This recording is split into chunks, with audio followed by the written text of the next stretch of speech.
All right, it is 3:05 and we can on Thursday, today's Thursday, March 19th, 2026. We can now call the planning commission meeting for the town of Freeport to order. We can start with the pledge of allegiance. Pledge allegiance to the flag of the United States of America, to the republic for which it stands, one nation under God, indivisible, with liberty and justice for all.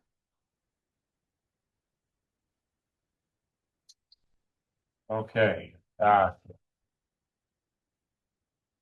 if anyone wishes to speak to the planning commission this afternoon, you need to fill out a request to speak form available near the entrance. If you have any items you'd like to be considered, please give them to the Luke, who is the clerk today. Yes. What? Oh, my button was on. They're all blank. Oh, really? Yeah, I tried a couple times. I'm sorry. Are we recording or no? We're recording. Are we, Yeah. am I on now? You are. I mean, we can just look at that TV. Yeah, We can see it as well. yeah, if that's fine. okay. I don't know how those are powered or how those turn on and off. They're powered. I know off. Video. Yeah. Off definitely works. Well, I guess I can just continue with my speech. All right. If you have any items you'd like to be considered, please give them to the clerk along with your request to speak form. Copies of any reports, photographs, diagrams, charts, maps, or other materials presented to the planning commission must be given to the clerk for inclusion as part of the official town record. The planning commission is the advising and recommending body to the town council in matters relating to zoning, land use, the general plan, and the town core plan. Our recommendations to the town council on matters are just that, they're recommendations. The town council is responsible for making final determinations. Regardless of how you feel about a matter passing from the planning commission with a recommendation to the town council in favor, opposed, or neutral, and you want your opinion considered, it is your responsibility to attend town council meetings and express yourself. Your responsibility does not end with the planning commission. With that, I think we can begin with the zoning administrator's report. Thank you, Mr. Chair. I've got a PowerPoint presentation to go through. As you are aware, with House Bill 2447, part of the ordinance revision, which removed site plan review, development plan review, preliminary plat, final plat from the scope of the Planning Commission and Town Council, staff will now periodically provide for public knowledge status on various development projects. So this report contains this and many other things. If you can, go through here. And that's just going to be available at the town's website. Yeah, we'll make this available at the town's website. This is actually, full disclosure, the same report I'll be giving to the town council as part of the Development Services Department's quarterly report. This essentially same report will be given to the town council on April 7th. So first, just wanted to give the commission an update on the Arizona State Land Department's open space. Commissioner Lamar served on a 15-member open space ad hoc committee to look at approximately 4,005 acres of open space within the town boundaries, subject to a development agreement with the State Land Department, whereby the town would have the opportunity to initiate auction and acquisition of that 4,005 acres. I can let the commission know that the town will be holding a meeting with the town council on Tuesday, March 31st. That meeting will begin at 3:30. We've invited representatives from the State Land Department to attend to give a presentation about the auction process and what that entails. I will have a status as to ongoing talks with the Desert Foothills Land Trust for their continued support. We'll also be looking at the different financing options. So our finance director will be there with kind of an overview of where the town stands financially. And there's one other thing. I'm meeting with the state parks grant committee next Tuesday. I'll be doing basically spending a day with them. And then our consultant, RJ Carden, if you are familiar with RJ Carden, he served as the Maricopa County Parks and Recreation Director for 20 years. He lives in the area. Once he retired from Maricopa County, I hired him on a scope as an advisor for the town. So I use him for a bunch of different scopes, this being one of them. So we'll be looking at different grant opportunities to help with the acquisition. Next slide, please. Is the presentation available on Zoom or can you tune in Yes, for that? yeah, it will be live streamed. I would assume I've written the rough agenda for that meeting.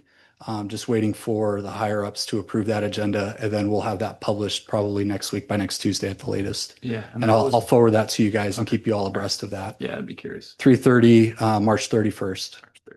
I just wanted to, because I know we're in that season, Mother Nature's is kind of sped up the clock on us a little bit. We're in that invasive weeds. We usually aren't seeing that as heavily until, late April. Just want to make sure that the public and the commission are aware, if your neighbors, we do have a dry brush cleanup day this Saturday at the wastewater treatment plant. If you want to bring any tree trimmings, bag yard waste, anything like that, that is at the wastewater treatment plant, which is right next to the Foothills Food Bank. That will be, I think it starts at 7 a.m. and will run all morning on this coming Saturday, which unfortunately they didn't ask obviously 3 planners if that was a good idea to hold it that day, because that is also the day of Cave Creek Rodeo Days parade. So if you're coming from Schoolhouse or Spur Cross, God bless you. But I just wanted, this is just a reminder, proper weed identification is key. I've given examples on there. You got desert broom, multi-star thistle, the stinknet, and fiddleneck. And then there's some different means of ways to remove them. And then the bullet points down below, think of your desert floor as a fuse and try to, clean up and maintain pockets of natural vegetation where possible so that you've got good fire breaks and just awareness of the property. So those are all actually from my property, except the stinknet pictures are behind. I've been doing battle with stinknet and just about got it all off my property. So didn't have any good pictures of that. Next slide, please. The rodeo grounds. So Ropes and Reins is a elevated viewing area, which is generously donated by the Hart family, who privately designed and constructed the improvement with a local contractor. It's also a contractor that lives in town. Fab Inc. is his company. With the support of Cave Creek Rodeo Days, they contributed a little bit of money. That is basically done. I think we're putting in the lights today on it, and it sits on the south end, so over the timed event. Having been out there a few times over the last couple of days and months as it's gone up and stood on it and looked around, for my money, that's the best seat in the house. That will be the best seat in the house. So look out for that next weekend. We're still working on getting automatic gates out there, and we're working with APS to upgrade our electrical service out there. Right now, we're at full capacity with our 600 amperage availability. We're maxed out, so we're trying to get another 800 amp service out there to accommodate future use and growth of that facility. Next slide, please. Okay, so development projects. This is Black Mountain Marketplace, which is at the southeast corner of Carefree Highway and Cave Creek Road. We just notified them, I believe, last week that their site plan is approved. It's been in review for quite some time. Once again, because of House Bill 2447, this is something that you wouldn't have seen, but it came in, was submitted after that House bill was adopted. So kind of tells you it's been in review for about 3 months. And finally, all the departments have signed off on it. It is, I believe, 7 pads with one of them being an anchor, which is a chain workout facility to, I think, Mountainside Fitness. And then a fuel station, a couple of quick service restaurants. There'll be a main restaurant and then a couple of retail pads. So this is that Bullington property. It's approximately 12 acres. So it'll complete the Cave Creek's corner. and should be under development this year. So really exciting. As you know, these development projects, especially where we're sharing an intersection with competing municipalities, it gets pretty cutthroat as far as getting tenants signed and leases consummated. So we're ahead of the game. I think we're in good shape to get all those pads built out and filled with pretty good revenue generating and service businesses. So next. The hotel site plan, that was approved, I believe, a couple months ago. They've been in December. They submitted their building permit for review. That's in second review right now, I believe. 114 rooms. This is just north and wraps around the post office. If you recall, the Galloway Ridge development, formerly owned by Bob Kite, was originally entitled for a hotel resort for that 20 acres. I think it was like 242 rooms, resort, water slides, lazy river, all of that. It never materialized. The owner, Mr. Kite, ended up selling off approximately 18 acres for sake of argument to KHOV, who developed the 72, 68, somewhere in there, 72 residential units. And under the development agreement, they're required to keep this property aside for a future hotel and or commercial use. This is the hotel. So this is the fruit of that development agreement that was done about 7 years ago. Next slide. The last one I think on our list is the Vickers Commercial Retail Center. That's north of the northeast corner of Carefree Highway and 53rd Street. So if you think directly north of Starbucks, so behind Starbucks, this was a rezoning in back in 2022. Yeah. So that one, their site plan was just approved. They'll be coming in with building permits soon. What's gonna go in there? So the owner owns is it Garage Doors? Garage door sales and service business, and they're from up north in the Prescott and Flagstaff area. They want to establish business down in the valley. They bought this parcel, so part, if not most of it, will be that business, and then they're looking to sublease additional tenant space to other retailers or business owners. Fee update. We're currently looking at updating our building and fire safety fees as well as our rodeo grounds fees. I've mentioned all the amenities we've put out at the rodeo grounds, from restrooms to 2 premium seating areas, with more slated for coming years. We want to look at adjusting our arena and facility usage rates. Those haven't been done in quite some time, over 10 years. And then the other thing we're looking at doing, which will really streamline for the community, is essentially self-issued permits. You know, if you want to replace a water heater, you just go online, you click 2 boxes, you pay a $50 fee, and you get your permit.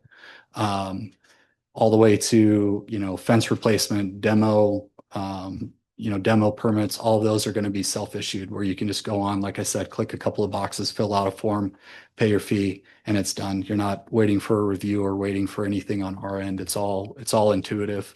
And then also making things more equitable by, for example, fixture counts. Instead of just charging a fee based on square footage of a home that may only have 1 bathroom, we're looking at how many fixtures are in it, how many water heaters, how many, all of those things, and just charging having those fees. So instead of trying to get a valuation, we're looking at what you're actually putting in what you're actually doing.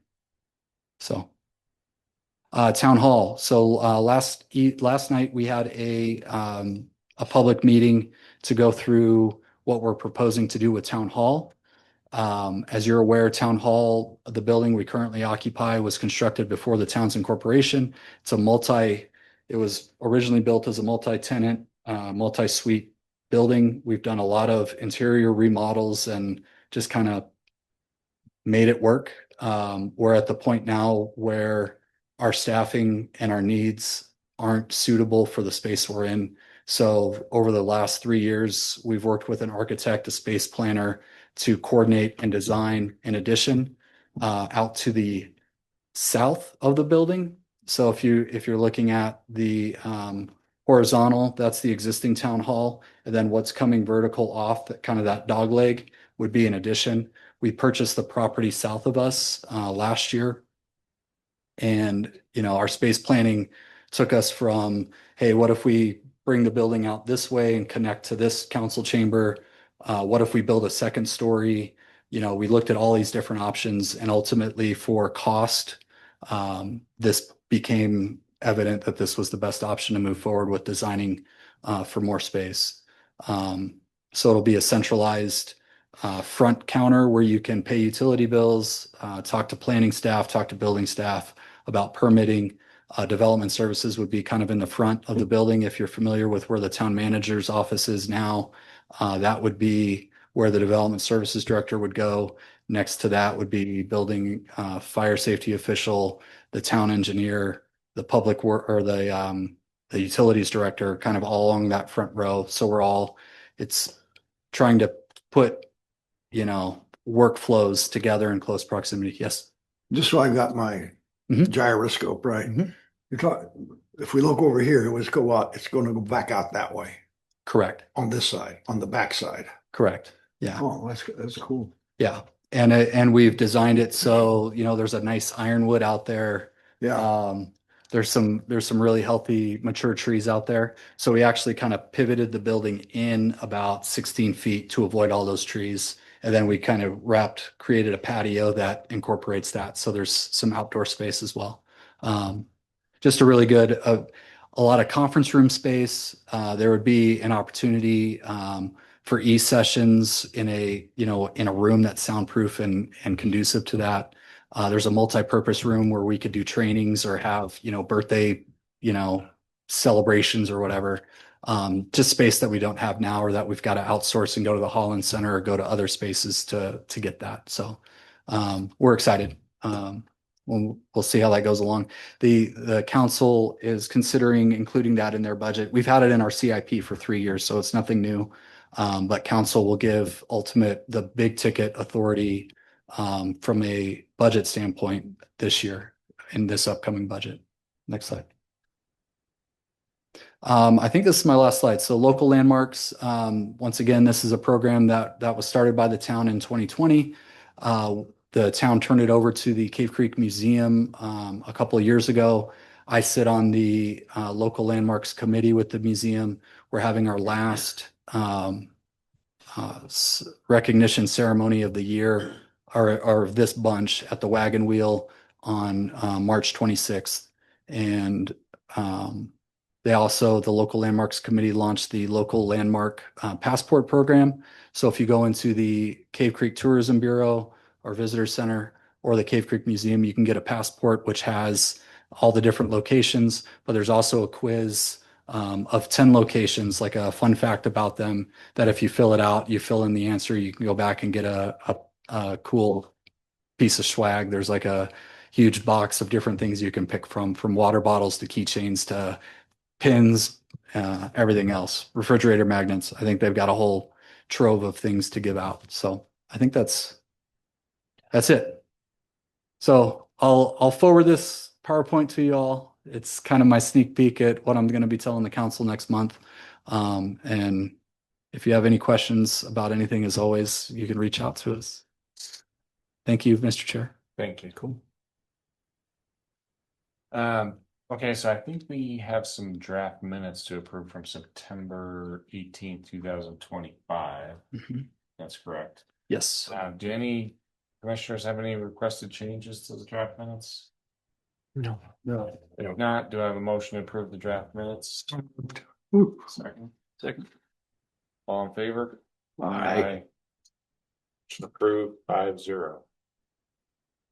I don't think we have any unfinished business, and I think we have 4 agenda items today. Is that right?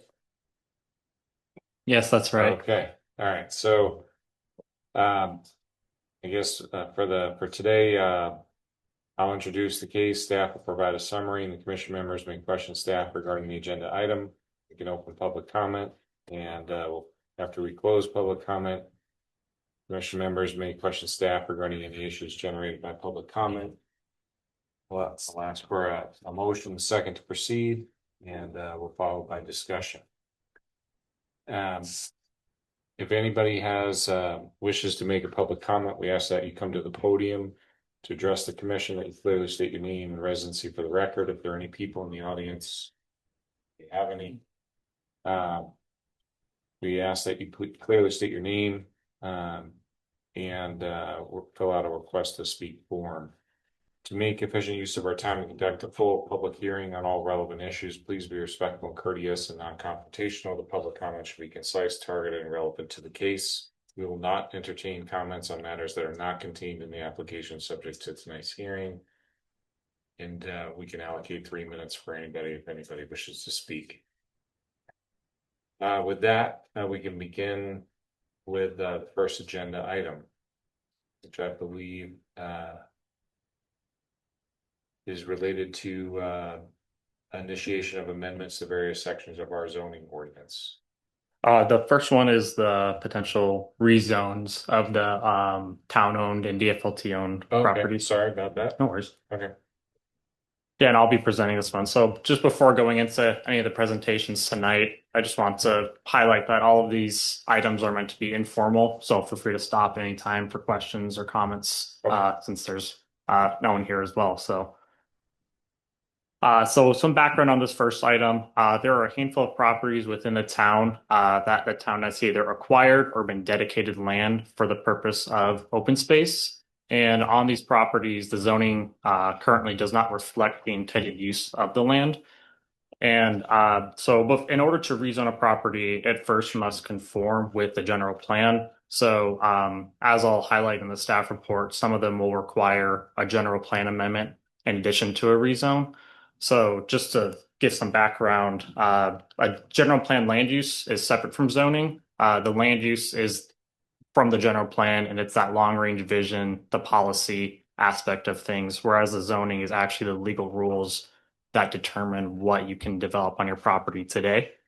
And so in addition to the town's own properties, the Desert Foothills Land Trust owns a few properties which are preserved for open space, but the zoning currently doesn't reflect that on some of their properties as well. So before getting into the specific properties, I just want to highlight our chapter 4 of our zoning ordinance is our open space chapter, and we have 3 distinct open space zoning districts. First is open space conservation, second is open space recreation, and third is parks and recreation. They vary slightly in their allowed uses and things like that.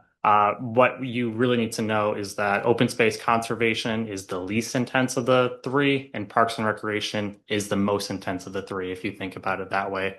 But all 3 at bare minimum do allow for non-motorized trail uses for equestrians, hikers, and bicyclists. So here is the site data table that shows the 6 properties that we are looking at potentially rezoning, and I'll go down them 1 through 6. So first is Desert Wilderness Park, which is in the town core, and that's about 27 acres in size and is owned by the town. Second is also in the town core. It's a Saguaro Hill property. That property is just east of the library if you're looking at it from Schoolhouse Road. And if you're looking at it from Cave Creek Road, it's just to the north of the Good Shepherd of the Hills Church. And that's only about 1 acre in size and also owned by the town. Third is the Rosinus parcel. That one is kind of near the northern part of town, 48th Street and Cahava Ranch Road to be more specific. And that was actually acquired by the town last year. And it's about 25 acres in size. And when I say acquired, it was actually dedicated by Mr. Rosinus, I think back in October or November, kind of in that range. And then fourth are the Cahava Springs tract parcels. So the Cahava Springs development is on the west side of town. Currently, it's been platted, but they did dedicate to the town about 130 acres on the very southwestern portion of that development. And then there's 2 that are owned by the Desert Foothills Land Trust. First is the PA Sites Preserve. That's about 272 acres. And that's just actually west of Town Hall here. And then going all the way to the regional park. And then lastly is the Desert Foothills Land Trust Black Mountain Preserve parcel. That's the parcel where Black Mountain Trail was just relocated, that portion to that parcel, if any of you have been up there recently. So moving on to the general plan land use, two of them will require general plan amendments. So the four that aren't highlighted already have land use designations of open space. But the Rosanest parcel and the DFLT Black Mountain parcel both currently have desert rural land use designations. So both of those would need a general plan amendment to open space. And if you look at both of those parcels, they're actually both currently adjacent to open space land use designation already. So both would be a good addition to kind of connect to the already existing open space that is next to those properties. And then moving on to the zoning aspect, all six are currently residentially zoned. So Desert Runners Park is currently R35. And what we would like to propose for that one, obviously, is Parks and Recreation. And then the other five are currently DR89 or DR190. And all five of those we would like to propose to be open space conservation. And so basically, the next steps for the commission is, well, the commission, council, or property owners are who can initiate a rezone, which is why we're here tonight. And so if the commission does find that these properties should be rezoned, they may initiate the rezone and general plan amendment process. And then on top of that, town staff will make contact with the DFLT for their two properties to see their interest in rezoning theirs. So the next steps from here, if commission initiates the rezone and general plan amendments, would be neighborhood meeting, planning commission, public hearing, and then go to town council for final approval. And be happy to answer any questions. You have any questions? No. So I guess, to move forward, would you require a motion to instruct you or just? No, because I mean, just generally, we don't need an official motion. Just if there's consensus with, yeah, staff, go ahead and initiate this and bring this back, and there's general consensus, if the majority of you are like, we don't need to do this, then that's one thing. But I think this is something that we've looked at doing for several years, and it's one of those projects that we just haven't had the time or capacity to initiate. So. And just to add on to that, the property owners are who can initiate the rezone and Yeah. town of Cave Creek. So yeah, Right. yeah. And code gives you the authority to initiate this application. So if you want to formalize it and say, I move that we initiate applications to submit application for. It would be a motion to You could. instruct staff to initiate. I think You I put absolutely it. could. Did you put I a think it's suggested in the motion in there? Suggested motion. Yeah. Because the ordinance does give you the ability to do that. As long as we agendize it, there's no issue. There's a motion. Let's see. Yeah, I see it.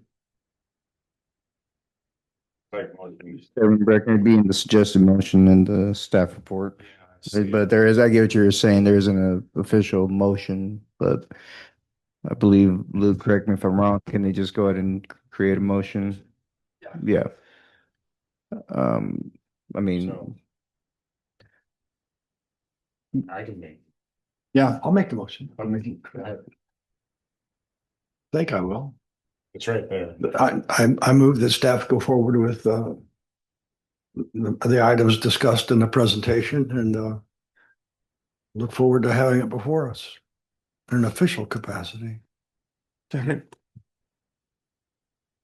Sure what that is. We might. How about I move that we recommend staff to move forward with the items discussed in the number one. I believe Chairman Breckner, you can probably state that the motion is to direct staff to initiate a minor general plan amendment and amendment to zoning map change, how it's written in the staff report. You don't have to read it all, just whatever seems appropriate to Yeah. move the motion to. If Where's the language? I'll do it. It's, It's in the staff report, chairman, or I'll just, Zoom. I'll just make it, a move to direct staff to begin the initiation of a minor general plan amendment and zoning map change for the town-owned properties listed in the staff report, and to contact the Desert Foothills Land Trust to inquire about the initiation of a minor general plan amendment and zoning map change for the One more. DFLT owned properties listed in the staff report. Second. Second. All right. All in favor? Aye. So now we can move on to item 2. Okay.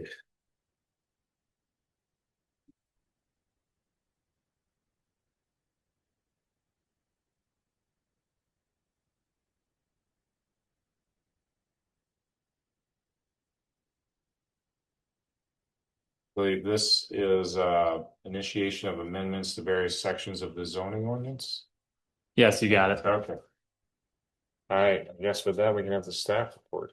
Okay, so getting into this one, there are a few sections of the zoning ordinance that staff has highlighted for potential input from commission for some possible amendments to the zoning ordinance. And whenever staff is trying to initiate text amendments, there's a few goals that we're always trying to keep in mind. First is alignment with the general plan and council's strategic plan. Second is we're looking to respond to trends in the development community that align with the town's goals and vision. Third, address feedback given from elected officials, staff, developers, commissioners, and/or property owners. And lastly, clarify any points of confusion that keep coming up for staff where we have to have interpretation. So there's 4 specific text amendments we'll highlight tonight. And then lastly, we're also going to leave the door open for any other areas of discussion from commission members for any items that aren't highlighted on the agenda itself.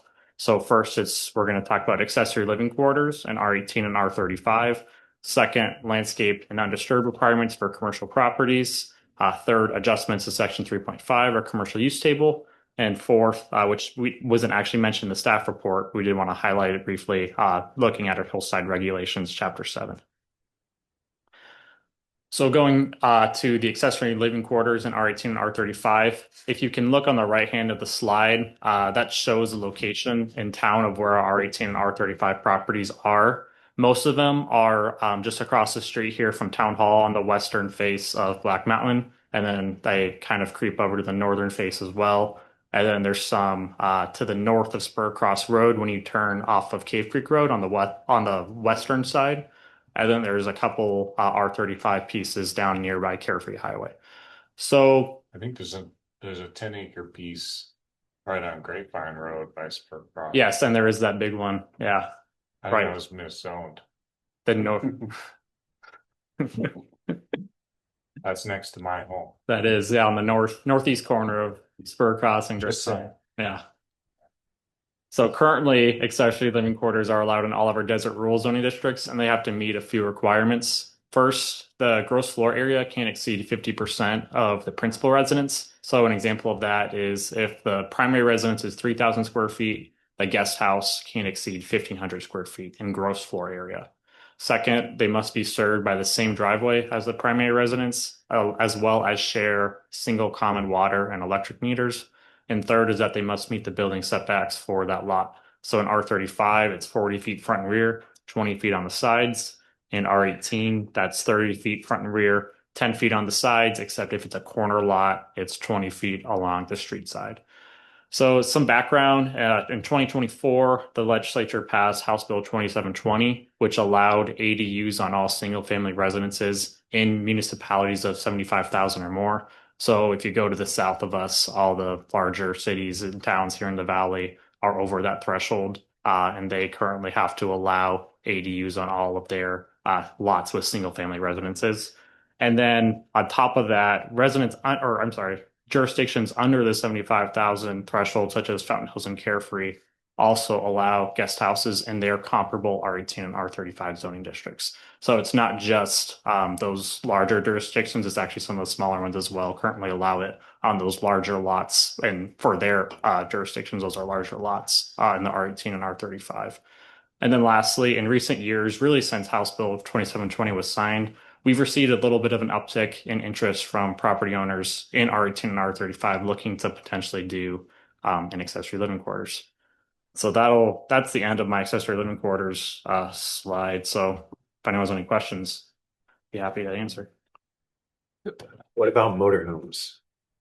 So Chairman, Fifth wheels. Commissioner, yeah, so any form of manufactured home, anything that doesn't really have a foundation isn't permitted by our zoning ordinance. Okay, but you guys stating, do you enforce that, or is it just, hey, you can't do it kind of a thing? It would be enforced. Okay. Right, so RVs are permitted as an accessory living quarters in desert rural zones only, and for a period not to exceed 4 months out of a calendar year. So we're not talking about them in application of the R18, R35. You can have one, you can store one, it's got to be screened from view, yada, yada, yada. It just can't be lived in these zones specifically. We're not talking about amending the requirements on that, Understood. but it's something that we can, if the commission wants to include, we can. So what are exactly we talking about here? I mean, I see it's currently with the 50%, kind of max on the secondary. That's how it is right now. That's how it is right now. And then with the new bill for, like you said, for Phoenix, is that what we're talking about, like implementing, or? That's not what we're talking about implementing. That was just using that as an example of kind of the trend that's been going on throughout the state, really, and development. I just had experience with this that came across my desk last week, and it's in Phoenix, and it's a like 2-acre lot. And because of this now, they can do 3 single houses on it. And they're just they look like alleyways. Like it's like 3 long, like bowling alley strips with 3 driveways on a 2-acre lot. And I can just see that the neighborhood is going to lose their mind when they see these things coming in. Yeah. It's like all these 2-acre equestrian like horse properties, and then we're gonna do 2 lots with 5 houses on them, all stacked. Yeah, and Commissioner, that bill actually for lots over 1 acre, I think they're allowed 2 by right, 2 accessory living quarters. I think it might even be more for larger lots than that. But yeah, we're just proposing the 1, and it has to meet kind of the size requirements. Yeah. Seeing what you guys think about. The only,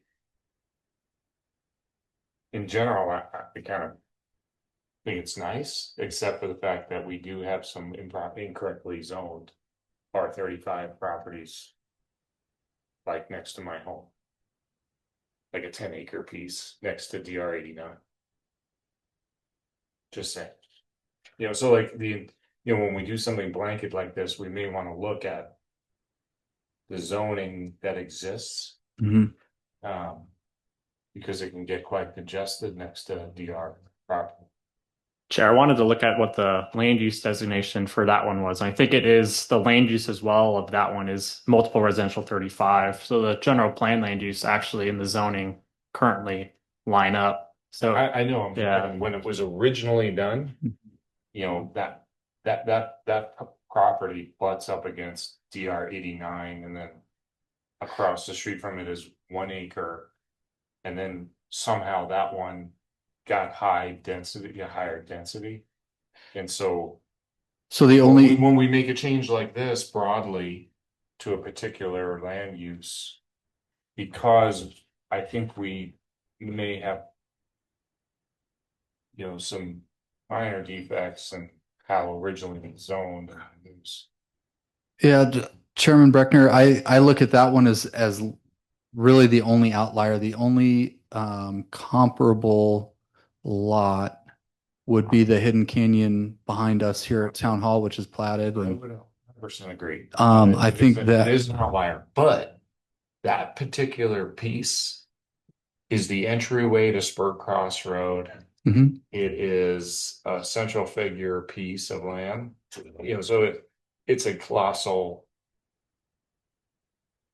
We can, so what we would do for that, and I mean, I think having spoken to several people looking at purchasing that for different motives and uses, right? The encumbrance imposed by the floodway, I believe it's approximately, I may be overstating, but it's approximately 50% of that property is unusable because it's floodway, floodplain encumbered. Nope. It's 100% usable. Is no it? floodway. There's no floodway. It's I don't 10.6 Oh. acres, 10.6. acres, 13 homes. You know, they'll clearly do wildcat. Right. You can't do a platted subdivision there. There's no water. Wildcat on it to avoid, to get water. Right. And it's gonna get it's gonna get smushed. I mean, it's okay, like I get it, but that particular piece with something like this, that's the unintended consequence. Just throwing it out there. And that happens to be a piece that will spark a lot, similar to, I think we had Pitchfork, we had a massive issue with Galloway when Kite was trying to rezone the land along the ridge there. Yes, we did. And that was this piece of land, no different. So I'm just throwing it out there that if we're going to do something that even increases the density upon which the density is probably already improper for that piece, it gets thrown in with this. Well, it's identical to the density and uses that are across the street on the other side of Spur Cross. That's the same zoning, that R35 right there up to is that Grapevine Wash, that first wash. So all the houses Further between Montessori and out after you make that, well, no, just going north Go on to Spur Cross. and make Yeah. that left-hand turn. That's all R35 there on that too. side? Yeah, Yeah. that's all developed. Yeah, on the other side of Grapevine, I think it's 1 acre. 1 acre pieces. R35, I It's believe. R35. Yeah.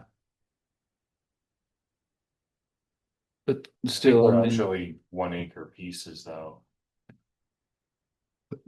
but I still don't see any benefit to changing it to Yeah. less restriction. It does sound like a lot of density for that piece, and I agree that it's going to cause a firestorm, but I think it's kind of counterbalanced because that same neighborhood has a brand new fire station now built right on the corner. Oh, I see the floodway is just outside of it. Yeah. But yeah, everything west of that on the other side of Spur Cross Road is all R35. Yeah, and I I'd just, be more inclined to kind of figure out a way to prevent a wildcat and make it a planned subdivision and bring some water, right. if there's a way to do that. Well, we've got another item on our agenda that talks about subdivision, so we can get into that. I think though, instead of thinking about what an accessory living quarters is going to do for that property, look at the 98% of other R18, R35 properties that are already built that are interested in I having think that. This is great for the bulk. Yeah. I just worry about that particular piece and Yeah. how many people come right through it to get to Spur Cross. That's going to be our future nightmare. Right. And Chairman, what we're asking for at this point in time is just, does this sound like something that the planning commission wants to look at a future meeting? Is allowing accessory living quarters in these two zones specifically? So propose if there's a way that we can look at, the wildcat stuff. That's the because third item. Yeah. That's something I think we should be looking at from a water standpoint, from a development standpoint, and that we have a separate provision regarding bringing water. That's a subdivision, and that piece really would be one, but we know what might happen. Yeah, that item, we can discuss in the third portion of the agenda. I think it's third item. Okay. Yeah, we have a amendment to the subdivision ordinance and getting guidance from there. So it's in today's agenda. Just and similar thing, just looking for guidance on what items to look at. So Chairman Breckner, yeah, we'll that can be discussed in the later item today's agenda. Cool. And then Chair, I just want to make one more point is Just if trying to fill the time before our presentation. Before the dinner. So if it is a platted subdivision, the CCNRs can restrict guest houses and things like that too. So if you think about Rancho Manana, they might have CCNRs in place and they're in the R35 that, yeah, our ordinance Yeah. could allow. And that would guest flow houses. right into Mhm. that. Yeah, exactly. So, I have a question. You said that you were going to limit this to 50% of the main unit. Mhm. Does that mean one unit or the many units that are summing up to 50%? So it would only be one guest house allowed on each lot. And so the example is, let's say the existing house on an R35 lot is 2,000 square feet. That means you get one guest house that cannot exceed 1,000 square feet in Okay. size. what about outbuildings?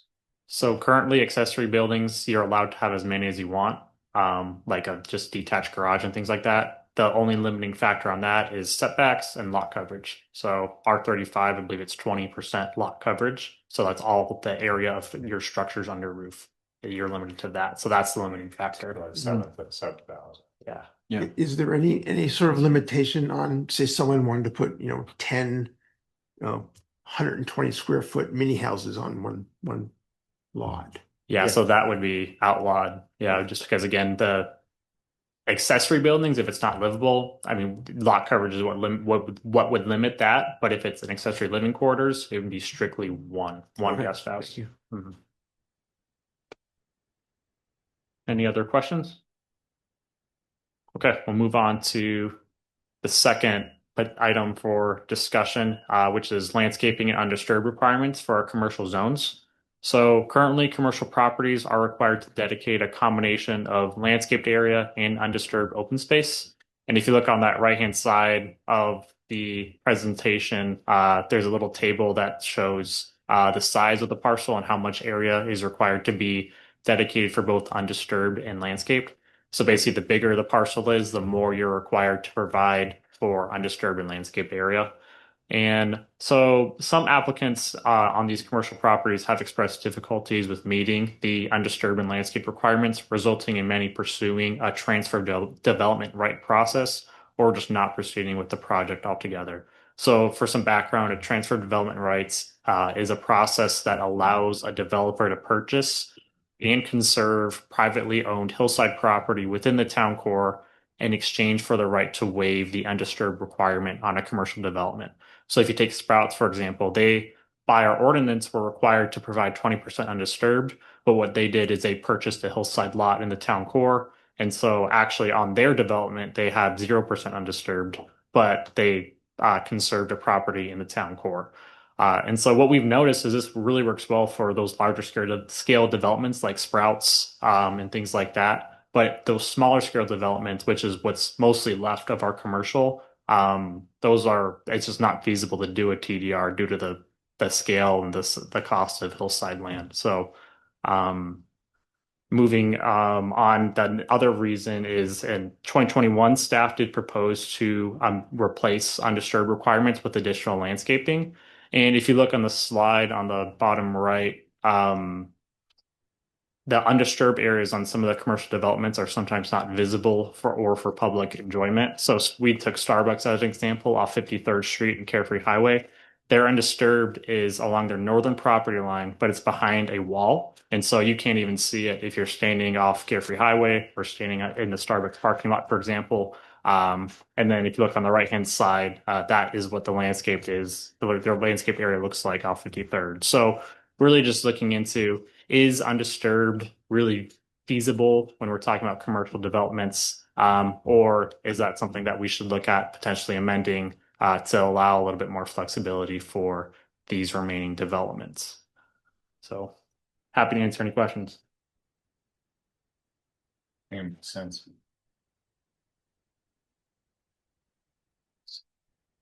And then one thing to add, I think Luke, you tried in 2021, your amendment was just replacing the undisturbed with additional landscaping. So for example, at 2 acres and larger, instead of having to provide the 20% undisturbed, 15% landscaped separately, it was just 35% landscaped.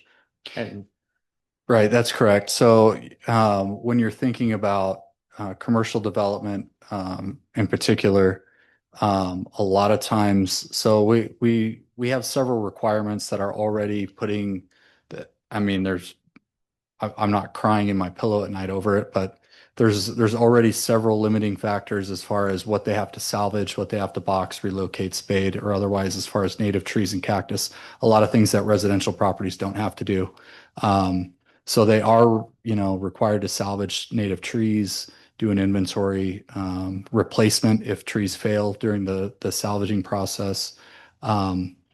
The idea at that time, and really Chairman Boris was a proponent of this as well, understanding that the town is at a point where, with the little commercial land that we have left, trying to maximize the gross value of the land as far as getting, good development, sensible development, adequately parked and screened with landscaping, that really the undisturbed areas don't really serve a purpose. Looking at the Starbucks as an example, I mean, looking closely, I can see the patch of stink net in that undisturbed place. They don't maintain it or anything, which is fine. I mean, I guess, but it's really serving no purpose. They could have obviously pushed the building back a little bit further and provided more landscaping. So those are just kind of the different contributing factors and why in 2020 and 2021 we looked at amending this. At that time, council didn't wish to proceed with that. Once again, we're just looking at, with the limited commercial land we have left, what is the best way to maximize uses that could go on those properties, and increase our sales tax revenue, which is something that we're more and more going to need and rely on as we get into, having a fire company, looking at purchasing open space, all the different things that we're looking at doing. So that's really where it came from. Is I would say over a third of the town of Cave Creek is undisturbed and open space. Do we need, a 10,000 square foot patch behind Starbucks? I don't know. I think we would benefit by having more commercial generating revenue. And that's something that the commission and ultimately council could decide. So again, our question is the commission open for us to bring back a couple of different proposals on how to reallocate landscaping in undisturbed and commercial zones? One other thought is, for the existing parcels, would they be able to go back and redevelop? There would be an opportunity. I mean, if you look, honestly, this landscape and undisturbed component of our ordinance is fairly new. If you think of the history of our code, landscaping and undisturbed was brought in approximately 2001 and codified. So there's a ton of commercial properties, especially in the town core, that were developed long before the town of Cave Creek Incorporated, that have zero undisturbed. And we wrestle with it as staff. At least these two guys try to wrestle with me when we get a Harold's that comes in and wants to do it in another building or do an improvement. They're like, well, where's their undisturbed? Well, it's a legal non-conforming property, right? So at least this gives us some leverage to say, hey, let's put some landscaping in, and let's at least try to work backwards and get some more landscaping on existing properties as they come in for improvements.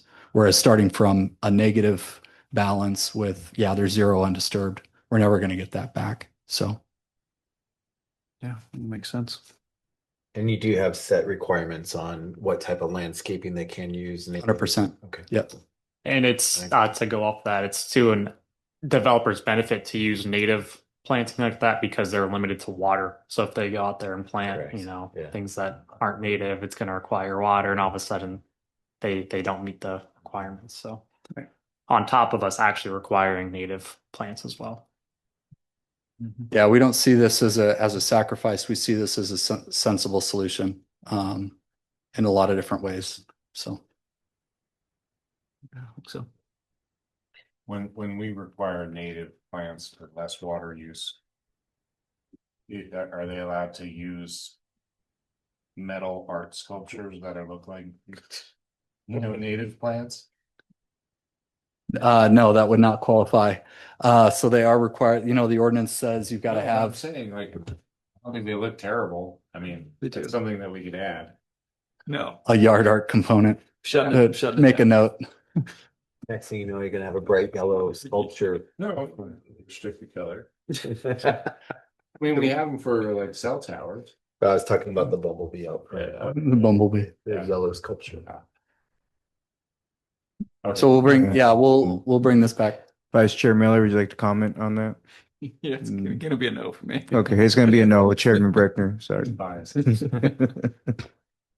All right, I'll move on to the third item, which is our commercial uses table in section 3.5 of our zoning ordinance. So this is one of the most important sections of a zoning code because it determines what uses are allowed in each commercial zoning district. So it's a little hard to see, but the uses indicate with an S in that table are uses that go through the site plan review application process, which is that administrative application, which is now reviewed by just town staff following House Bill 2447. Uses with an SU are those uses that still will require a special use where commission and council will have the discretion to approve or deny an application. And then uses with a dash are uses that are just prohibited outright in that zoning district. So a few reasons we wanted to potentially look at this section. First, it hasn't been revisited in its entirety since 2011. We've updated sections here and there over the years, but we haven't had a holistic view on it in quite some time. And on top of that, it'll help with a few other items, including ensuring uses are modern with current trends. So the example that we pointed out is distinguish between traditional drive-through and pickup windows. So an example of this would be the McDonald's off Carefree Highway. That's the traditional drive-through use where you have the menu board, the speaker, the drive-through windows, where it's there's noise associated with that, and the lighting. Whereas across the street, Chipotle, that's just a pickup window because there's no menu board, there's less noise associated with that. So thinking about should we be distinguishing those two uses because of the intensity difference in those two types of businesses. Second, provide clarity on sections that might be too vague, broad, or unclear. So one item that staff we internally talk about is the use that says offices intended to attract and serve customers on the premise. Try to expand on that, what that exactly means, so it's not too vague where certain uses can get away with being under that use category.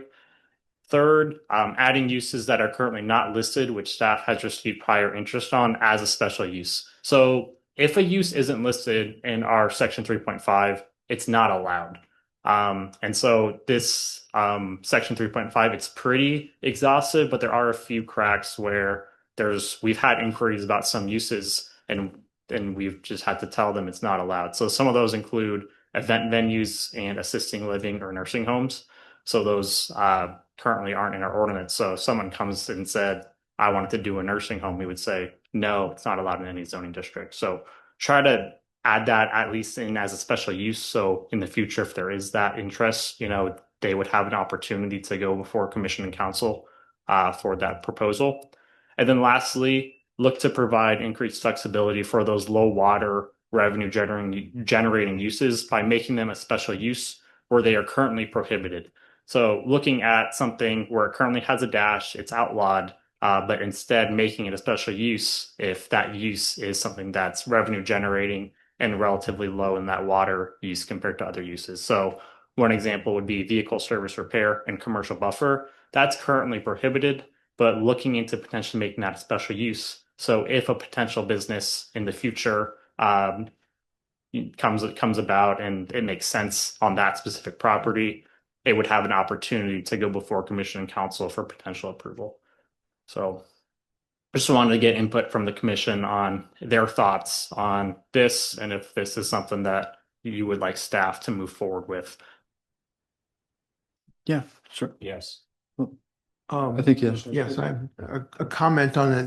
There's one or two lines in there pertaining to indoor and outdoor music.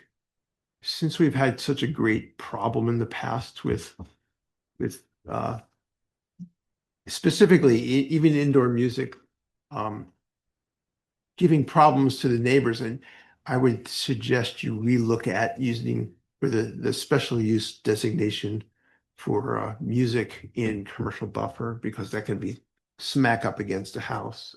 And that's going to short circuit complaints and noise problems relates to the town. Right.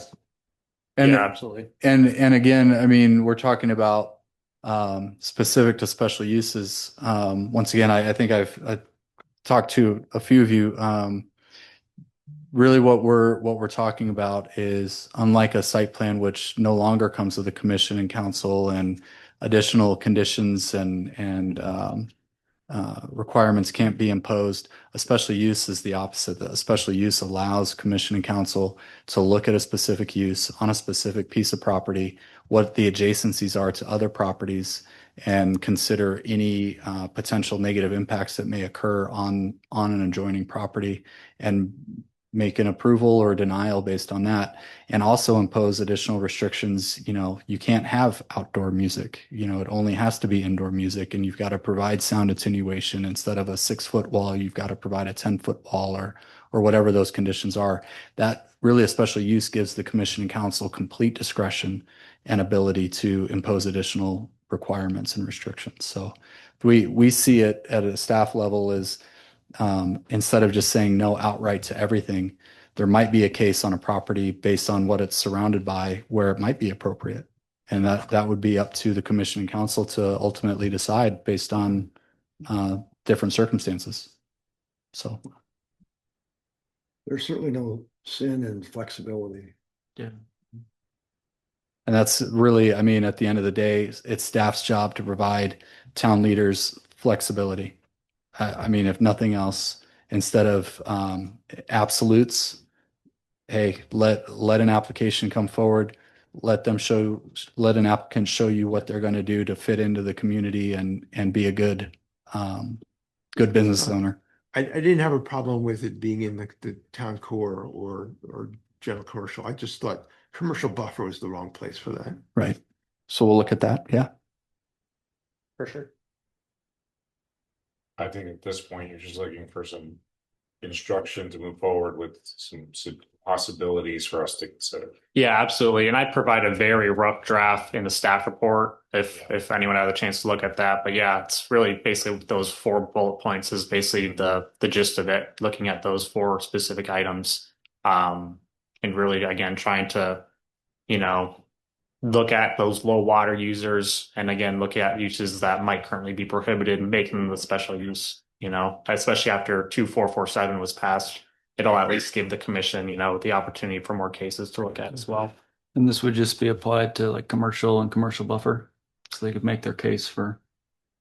It would be all Yeah. commercial buffer, town core commercial, and GC. Yeah. So, okay. Yeah. Yeah. Is it with you? Yeah. Okay.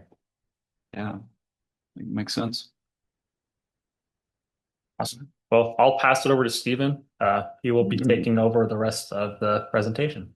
Which is item 3, discussion and possible direction to amend sections of the Town of Cave Creek subdivision ordinance. Not necessarily yet, Luke, but Oh, not yet? not necessarily yet. I'm But 1,000 a day, huh? I do have a question for you, Luke. Yes. And this is, if it's not appropriate, you could. Oh, Hillside. Yes. I forgot about this one. I have a question, Luke, and if it's not appropriate, we can discuss it later. So with this being text amendments and looking for guidance, and if a motion goes through, just so I probably asking for commissioners as well, it's not that we would come back with, and they have one opportunity just to review and such. Would there be opportunities for workshops and such, just so we make sure that when we come before the planning commissioners, I got a sense kind of like, is this what we're looking at today? We're advising you to advise that amendment, and then we only have one opportunity to look at it. Again, I'm not speaking for the commissioners. I just want to make sure that that we're all on the same page as far as that there will be opportunities to evaluate it before putting on an agenda item to go before a commission. Yeah, and I apologize, Chairman, members of the commission, probably should have went over this a little bit. We've got, time is on our side. A lot of these, if you haven't noticed, we have the time and ability with our workload now, where we're not hurrying to get staff reports done for site plan cases and all sorts of different things to bring forward to you guys and to the town council. I mean, that in and of itself on a site plan is a 6 to 8 month process, where we can take our time with these. We can do it in any order we want or any speed we want. What I'm thinking in my head when I think about these is we've got some that are ready to come back before you guys that we can get advertised and bring forward.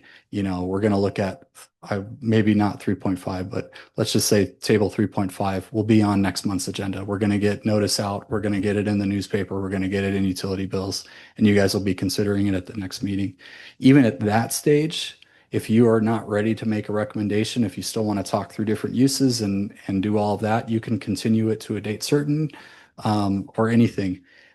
What we would do, as staff is, as we have things kind of locked in, is what staff would propose, and that's based on, once again, the questions we get from the public, what other municipalities around us do, all of those things, and we exhaust all the different options that we can.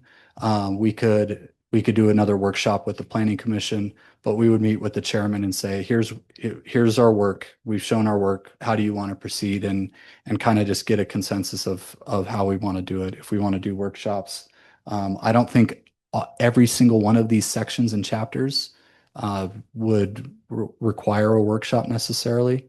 But I think there are a few things that we need to look at.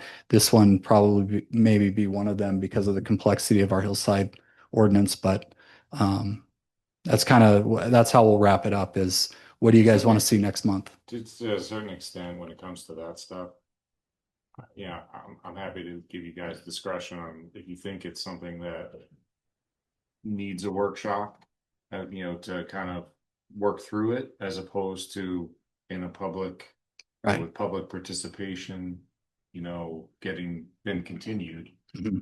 as opposed to a workshop beforehand. If I'm happy to give you guys the discretion to think about it. I'm happy to go in and take a look, give you my thoughts, before deciding something like that. So whatever makes it happen, great. Yeah. Good. Good. All right. Thank you, Luke.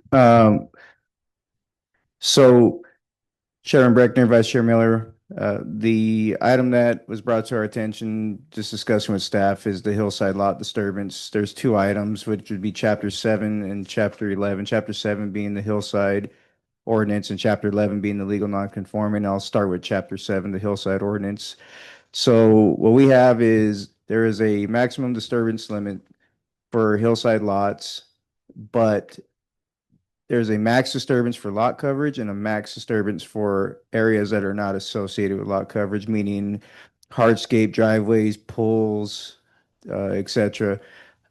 It's just, and they're not interchangeable. You can't take 8% to go and disturb for lot coverage and take the remaining 7% for areas not associated with lot coverage. And that kind of gets developers in a little bit of a bind.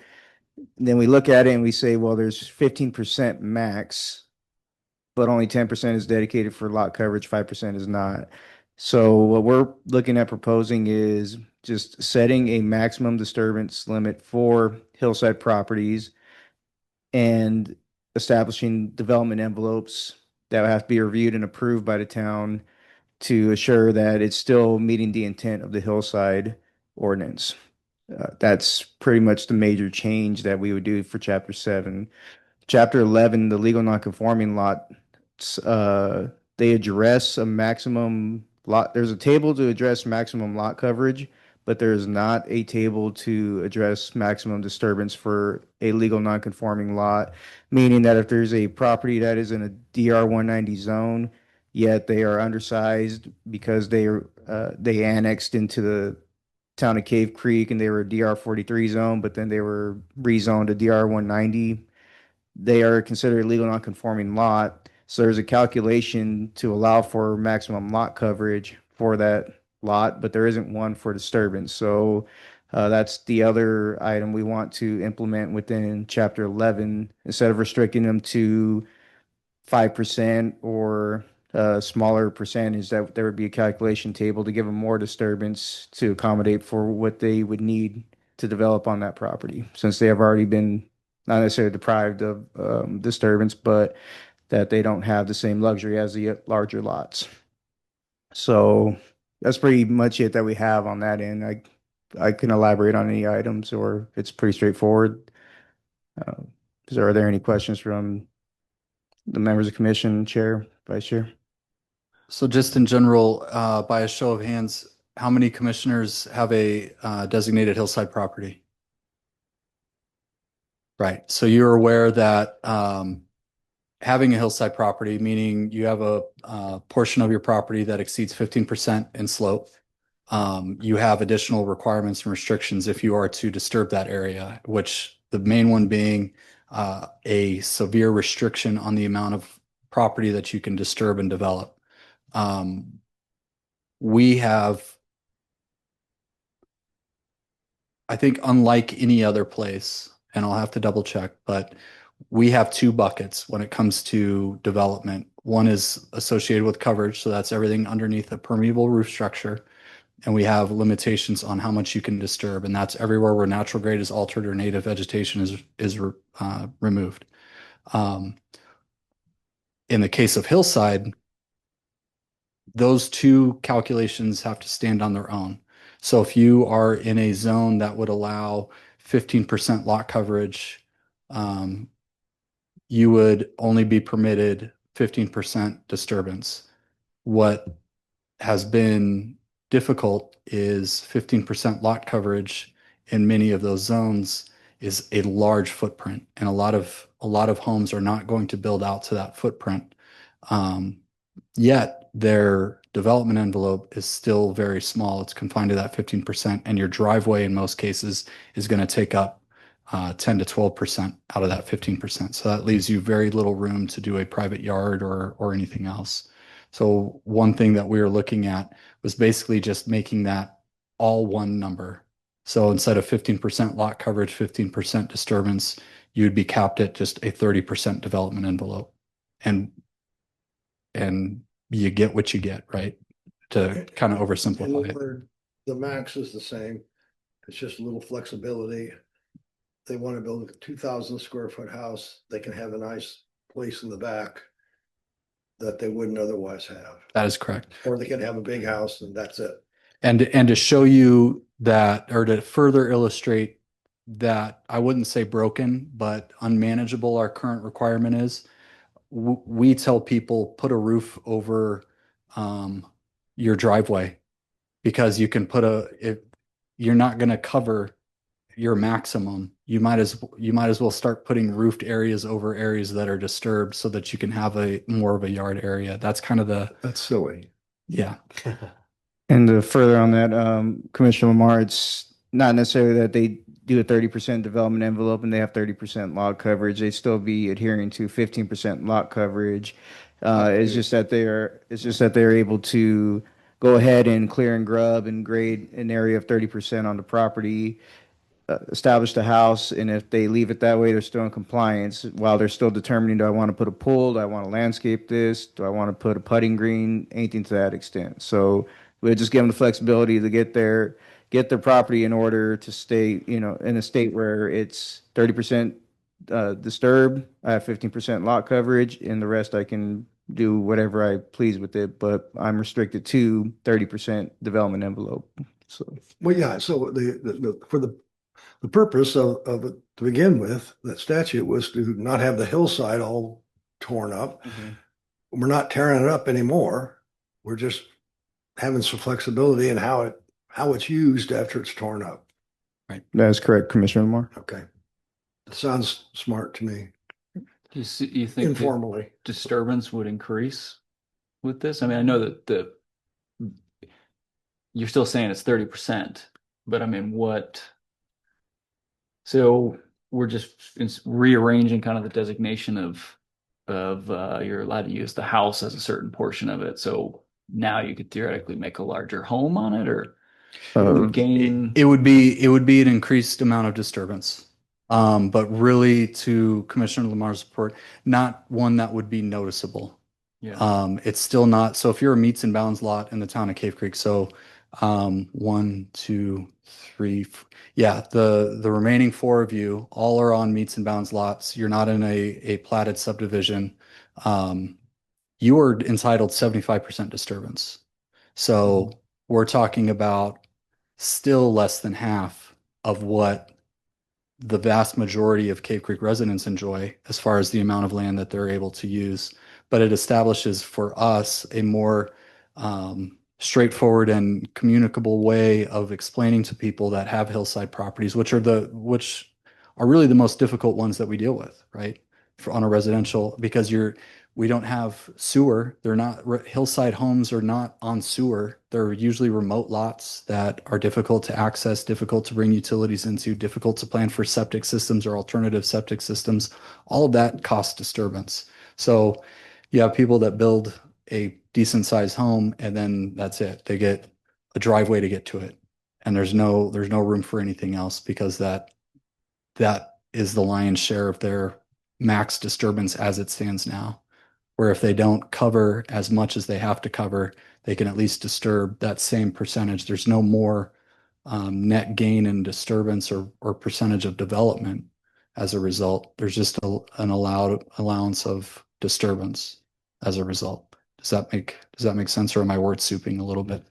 Vice Chair, I can carry on that. Is that again, they're going to be if a permit comes in, they would have to establish a development envelope of, let's just go with DR 190 for example, 15%. If their development envelope states it's a 15% development envelope and 5% is lot coverage, 10% is going to be disturbed. Okay, now you have 5% left that you can build roofs under roof. I'm sorry, structures under a solid roof. So if they go and exceed their lot coverage, now they're at 10% lot coverage, 5% disturbance. So it's still going to be the same end result at the end of the day. It's just for a moment in time, it might seem like they disturbed more than what they were allowed, but they still have the ability to build another structure on the property, and it did be limited to 10%. So at the end of the day, they would still have that 5% disturbance once they exceed their lot coverage. What we're going to do for this one, just hearing Steven talk and kind of replaying what I said, I think this is a workshop candidate. And what we'll do is we'll pull a couple of different plans that we've reviewed and show you this in action and show you what it looks like. Yeah, I just think, I mean, it's worth really thinking about. I mean, it's, you're talking about high visibility elements. I mean, it sounds like it's simple enough, Right. It sounds like we're all keeping it in order, but it is something that, I mean, I work on a lot of hillside houses and I mean, shit, the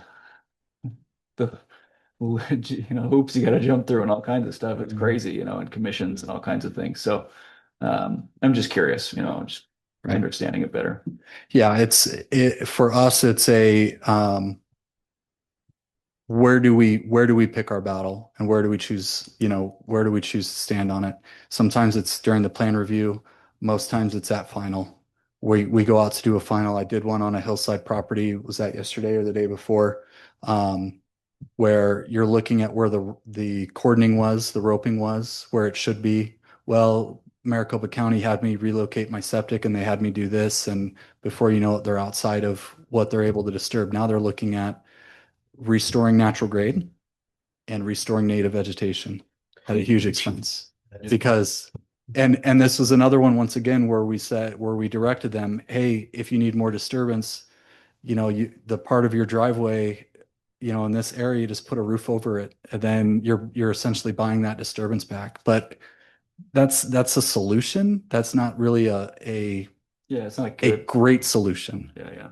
So that's all we're doing. So we'll come back. We'll probably do something and invite you guys to a study session. We'll bring out some plans. It'll be neat for us to also kind of show you what we're doing when we're looking at reviews.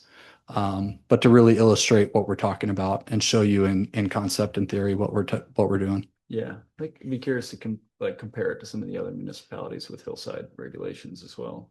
Well, Commissioner, just to go off that point, or Chair, I'm sorry, Chair Commissioner, Vice Chair, I apologize.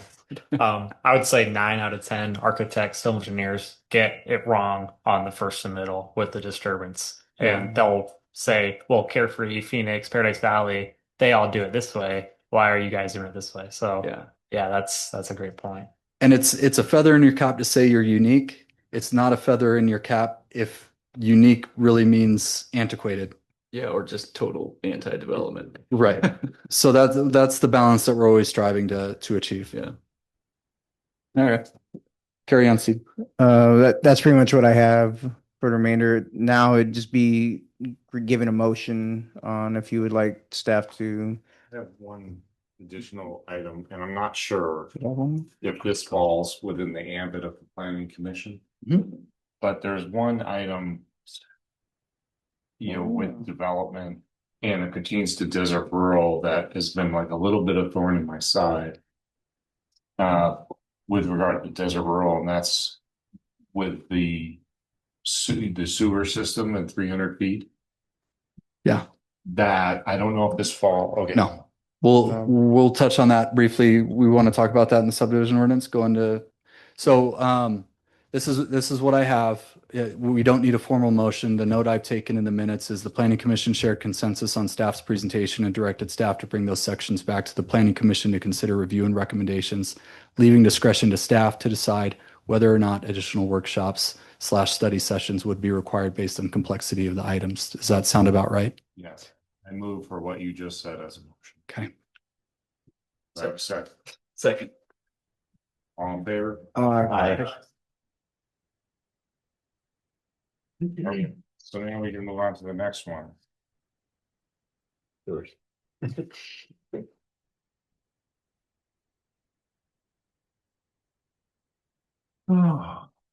that three? Item 3, yes, discussion and possible direction. Yeah. Direction to amend sections of the town of Cape Creek subdivision ordinance.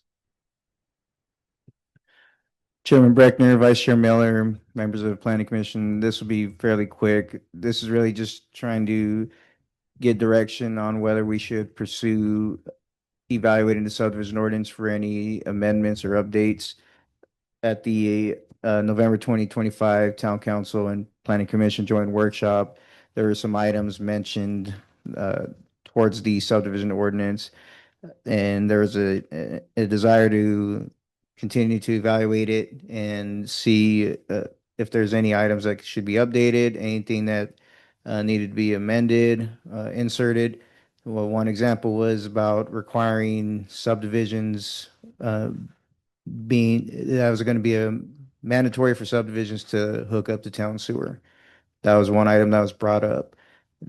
You brought up another item today, Chairman Breckner, about how can we not necessarily prevent wildcat subdivisions, but could there be something in place to restrict a wildcat subdivision? So not entirely prohibit it, but that'd be a great idea as far as mentioning how can we limit wildcat subdivisions? What would the legal process be for that? So whatever other items that may come to mind as we evaluate it, that is something we're open to discuss in here, but at the moment we're just looking for direction on whether we should pursue on any amendments, updates, or any new inserts.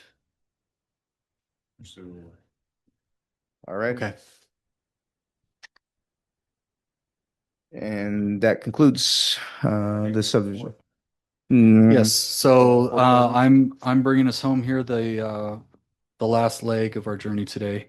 Thank you, everybody, for your patience and commentary. That gives us a few things to work on, and then we'll try to map out everything and still give you your well-deserved summer vacation, because I'm going to be personally gone the month of July. So we'll try to get something for April.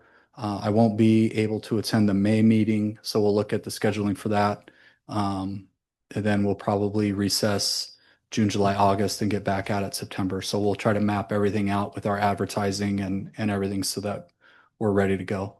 The last item is the Planning Commission discussion, possible direction to staff to propose amendment to the town code pertaining to the Planning Commission. As you're aware, a couple of years ago, the Planning Commission directed staff to amend the town code, changing the start time of Planning Commission regular meetings from 7 p.m. on the third Thursday of every month to 6 p.m. This was done pursuant to the town council changing their start time from 7 p.m. to 6 p.m. Town council has since changed their start time again to 5 p.m. on the first and third Tuesday. They also changed it from Monday to Tuesday. First and third Tuesday of each month at 5 p.m. is when their meeting is. I've had discussions with individual commission members about the appetite to change everything from the start time for regularly scheduled meetings from 6 p.m. to another time on the third Thursday of the month. And also if there's another day of the week that works better for the commission that you want us to look at. This would be a town code amendment. Essentially, it would be the zoning administrator who is staff to the planning commission, myself, and the chairman, basically writing a recommendation to amend the town code, and that gets put on the council agenda, and they can adjust the time and or day that the commission wants to start.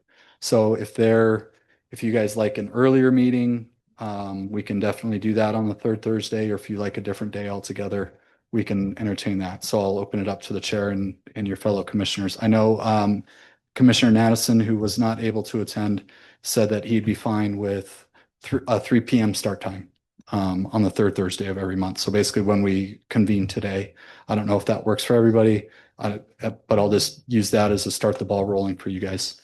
Yeah, I mean, we do have a few commissioners, namely Josh, Clayton, and myself, who still work. Charlie? You work Yeah. too? Okay. So 3 p.m. causes, an issue where you take time off. Granted, it's only one day a month. So it's some advanced planning, but it does force time off of work. So from my standpoint, the earliest I would think would be even 5, but that would still require leaving work early to get here. That was one of the reasons why we had it at 6, just to move forward. Steve, like I said. Yeah, since I'm getting paid for not working, I think we should leave it at 6. You guys shouldn't, I mean, I don't care either way, but I don't see why I should have to take off work early or miss some work, or, I mean. And it leaves it open for future commissioners who might be working. Right. So I would think to leave it alone. The one thing that we may want to consider doing, and I don't know if we're able to, is to put it into the ordinance, to have the discretion that it could be second Thursday or the third Thursday, or the third week, a day during the third week, to poll commissioners for availability. I don't know if we're required to have it on a particular day of the week. So the town code currently allows that flexibility that the chairman can approve additional meetings or additional times or adjusted times as necessary. What we've done by policy and practice is if it's for a case that requires a public hearing, that we hold the date and time as prescribed in the code, which is third Thursday of the month, 6 p.m. start time, so that the public knows Right. this is a public Can the hearing. code say it can either be on the third Thursday or the second Thursday or the third Wednesday or Thursday. Not that vague, more direct. The chairman reserves the right to call or schedule a meeting at any other date or time as may be necessary. So, I mean, I like the earlier start time. I mean, 3 o'clock today was great. and he's a working staff. So. I mean, I don't like getting out of here at, like leaving here at 8 o'clock, like isn't my favorite thing after we've had a long, I mean, 5 o'clock to me, or 4, 5, maybe in the middle, it's easy enough. I think for future commissioners too that are on here. Well, You also have to take into account that if there's a And there's large people- population of people who want Yeah. to participate, they're not going to want to be here at 3. Yeah. so I think how we have it. Let's ponder that. Yeah. But 9 a.m. But for the point you made, certain things that were where the public will show up, I get it. So we have the discretion now to move it to 3 when we're not looking at something like that, right? Where Right. the chairman has the ability, like we did for this particular meeting, to move it to 3. So I'm totally open to moving it earlier when we're not having, the public, knocking on our door. Yeah. Because a lot of them work. Yeah, I think that's the main. Well, problem. if I can just interject, so I've got, I'd be remiss not to, state, I've got two staff members sitting here that one commutes from Apache Junction, Gold Canyon, and one commutes from Casa Grande every day. So Hmm. anything off of 6 PM would be of huge benefit to my staff, and that's just from a personal standpoint. Let's just do it. But Yeah. they avoid rush hour. Oh, yeah. Yeah. But they're also, their start times are, Totally open to earlier, Well, how about when appropriate. I, you know. I think Yeah. 5 makes sense because it still allows for people to come in. It's not too early. and at least that keeps you on track with how council's at 5. Yeah. They start at Yeah, 5. not out of the norm. So instructed. Okay. All right. That's all I had. You guys want to go to Allen Canto? Who lives in Gold Canyon? Man, never mind. Well, is it, I mean, they're almost the same distance, aren't they? If you go to Casa Grande and Gold Canyon. You guys, One makes a They're left, all at one makes a left, and one makes a right. Yeah. 101 is 51. Gotcha. Mm. Yeah. So are you 17? 10. If it's south of Carefree Highway, I'm just. all right, so I guess that's it. That's it. Is there a motion? Motion to adjourn, So moved. So moved. Second. all in favor? Hi. Thank you.